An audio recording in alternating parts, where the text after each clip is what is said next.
world, 2018. My name is Adam McKay, and I am back. It's been a little slow going. I apologize. I've gotten a lot of love from a couple of my videos, just one specifically about the negatives. Thanks YouTube for recommending it to so many folks. And I'm going to do some more. Today's video, how to make your black and white images suck less. Yes, that's right. This is a tip I learned a while back, something I like to do.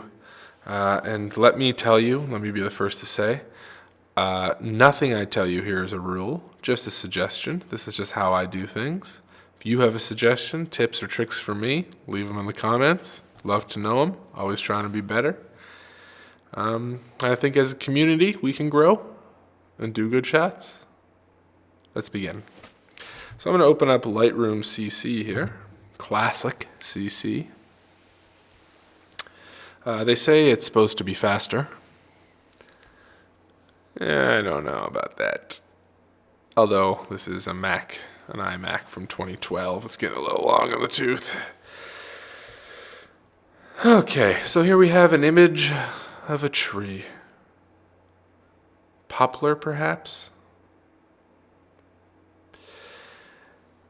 This was shot in Northern Ontario, Timmins, Ontario, Canada, to be specific.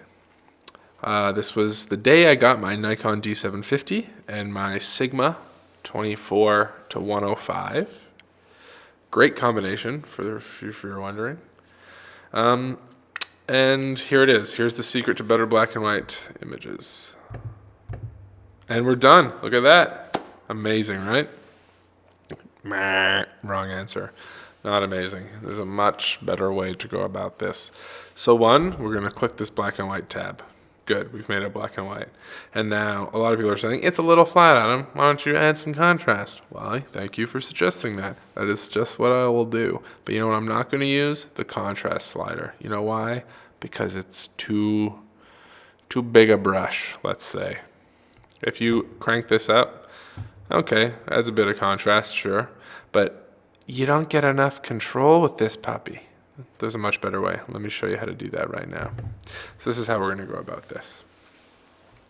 I'm going to get this at an exposure level I kind of like. Really, I kind of shot it pretty well exposed here. Gives us some room to play. So this is how we're going to go about it. First, we're going to go to the black slider here. And we're going to hit Alt or Option on a Mac. And as soon as we click this node here, you'll see the screen goes white. And what's happening is it's going to show you where our pure black is. So if I bring this all the way down here, all of the areas now, and you can see it in the top left preview window, all of the areas in this that are black are pure black. And we don't want that to be pure black, all of it, but we do want some. So the secret here is bringing it, for me, this is what I like to do. Just to say, so there's some areas in this image that are pure black. Because if you make some of the image pure black and then go back up to the whites here and do the same thing in reverse until we get just to say, we don't want that, that's just blown out. Just over here, a little bit of snow on the ground, boom. So now the difference between some of this and some of this is the entirety of the tonal range that this is possible to display. Now we could get something similar with the contrast slider, but this is just much more specific. And we can take these highlights now and adjust these as well, independently of the whites and the blacks. So as you can see in this area up here, as I adjust this, some of the detail pops back out. Beautiful. Same with the shadows. We can bring those up, bring those down at our leisure. Another tip is I'm going to bring these down actually, up just a tad. By the way, again, I've said this before, but if you double click on anything, it brings it back to 0. So if you ever get lost. And one thing people overlook often when they make black and white images is the white balance. And I don't know what you're thinking, but it's black and white. Why does white balance matter? It absolutely matters. And look what happens. if we start messing with the white balance. So we're at about 6,200 right now. Let's bring it all the way down. Huh? Huh? Yes. Somewhere in here lies a happy medium of contrast. Medium, I'm not driving. All right, somewhere around 7,000 looks good to me. Okay, this is looking pretty good. And now for the slider that everyone abuses, the clarity slider. Crank this all the way up, gives it a nice mid-tone contrast pop. And by the way, that's exactly what this is doing, is just simply adding contrast to the midtones. Or taking it away, which you often see on new photographers when they take portraits to give it a soft, glowy look. I mean, experiment away. Who am I to tell you what's right or what's wrong? But it never looks good, so avoid doing that. Yeah, here we are. So a little bit of this goes a long way. There we go. Looks good to me. I'm going to see the histogram is back in here, so let's go back to our whites, see if we're still in the range that we would like. We are. And here's another part right here. In this, you can pick individual colors from your image. So if we go back to the color, this is pretty orange overall. It was a pretty gray day, so it's pretty monochromatic. But now if we go to this black and white, and we go down to this black and white mix here, and we take orange, and isolate orange, we can mess with the luminance value of just that color. We can do another image at another time where this is really good if you have like blue skies and green grass. You can really make your images pop. So let's bring this around until we get it somewhere we like. Another way to go about this is you can take this right here and click on a color, and you'll see that the yellow and orange slider are moving. This gives you a bit more control. Beautiful. And then we can go down to the last thing I like to do is in the sharpening window here. And let me know, everyone, if you want a specific video on just using the sharpening window or just using the black and white color mix. I'm more than willing to do any of that. But what I like to do for this sharpening is I like to mask out some areas that don't need to be sharpened. So yet again, we're going to hold down Alt or Option.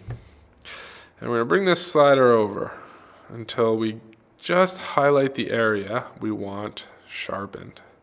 In this case, I just kind of want the tree, a little bit of the ground, maybe those trees in the background, but none of the sky. Because what that's going to do is just add some weird digital noise that we just don't need. So now we have just sharpened this area. Beautiful, right? Beautiful. Lens corrections. And as you can see, I'm just going through this. You can mess with this, the tone curve as well, another way to add contrast in a more specific way. But we don't really need to do that right now. I'm going to add remove chromatic abrasion and enable profile corrections. So Lightroom is pretty good. They have a pretty good stock of most of the lenses you'll be using, and unless you're using like manual focus lenses that don't have computer chips in them, it'll usually just automatically pick that up. And then we can adjust further the vignetting or distortion. I know Lightroom does a bit of a bad job with this lens, so I'm going to bring that up. So this dehaze tool, this is another one that gets used and abused, like an old pair of gym socks. If you bring this all the way down, which I like to do because it will point out pesky things like this dirty old sensor dust spot. So we can just click up here to the clone stamp, heal, get it about the same size we need, one click, and the sensor dust is gone. So now I'm going to bring this back down because that's obviously too much. And if you go the other direction, it just looks ridiculous, but maybe that's a look you were going for. And by all means, experiment away. So I want it to be just a bit moodier than stock. So this is without any dehaze. I'm going to bring it up just to say about there. And that's pretty good. I'm going to crop this in just a little bit. I want to get my horizon line more on this third here. So I'm going to hold down the shift key to keep my crop proportions. And for those that you don't know, the hotkey for getting into crop is R, and that works from any module. Even if you're in the library module, you can just hit R, it automatically goes to develop and into this crop. So I hit shift, grab the corner, bring it down about there, recenter this a tad, and that looks pretty good to me. So this is what we would have had if we just would have clicked the black and white button. And this is what we got. A little more dynamic, a little punchier. There's plenty of ways to go with this, and some of you might have liked this, and if this is what you liked and this is what you wanted for the image, by all means go ahead and do that. But here's just a thing, doesn't take very long. What was this, few minutes? Just really make those images pop. And we could go further with this if we wanted. We could use a brush tool and start brushing in certain things, bring some of this detail back if we wanted. We could take the radial filter tool like this, and we can maybe drop the exposure around it, get it real moody,